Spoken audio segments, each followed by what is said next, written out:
Driver ഉറങ്ങിപ്പോയതാണ് Pathanamthitta അപകടത്തിന് കാരണമെന്നാണ് പ്രാഥമിക നിഗമനമെന്ന് ഗതാഗത മന്ത്രി കെ.ബി. ഗണേഷ് കുമാർ. റോഡ് നിർമ്മാണത്തിൽ അപാകതകൾ സംഭവിച്ചിട്ടുണ്ടെങ്കിൽ അത് പരിഹരിക്കണം. അപകടങ്ങളിൽ പലതും അശ്രദ്ധ കൊണ്ട് സംഭവിക്കുന്നതാണെന്നും മന്ത്രി പറഞ്ഞു. സംഭവമാണ്.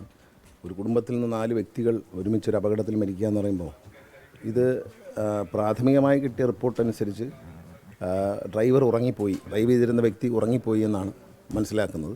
ഡ്രൈവ് നടത്തുമ്പോൾ നമുക്ക് ഈ കുറ്റകൃത്യങ്ങൾ പിടിക്കാമെന്നുള്ളതല്ലാതെ അവനവൻ പാലിക്കേണ്ട ചില അച്ചടക്കങ്ങളുണ്ട്.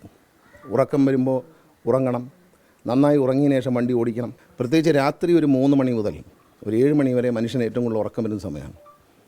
ആ സമയത്താണ് നമ്മൾ ഏറ്റവും വാഹനം ഓടിക്കുമ്പോൾ ശ്രദ്ധിക്കേണ്ട സമയം. റോഡുകൾ നന്നാകുന്നു നമുക്ക് കുറ്റം പറയാം. റോഡ് നന്നാകുന്നില്ല എന്നാണ് പൊതുജനങ്ങളുടെ ആരോപണം ഉണ്ടായിരുന്നത്. ഇപ്പോൾ റോഡുകൾ നന്നായപ്പോൾ നമ്മളതിനെ കുറ്റം പറയേണ്ടതില്ല. അതിൽ ചില അപാകതകൾ സംഭവിച്ചിട്ടുണ്ടെങ്കിൽ അത് അടിയന്തരമായി ഇപ്പോൾ പാലക്കാട് സംഭവിച്ചതുള്ള റോഡിൻ്റെ ഒരു അപാകതയുണ്ട്, അത് പരിഹരിക്കേണ്ടത്.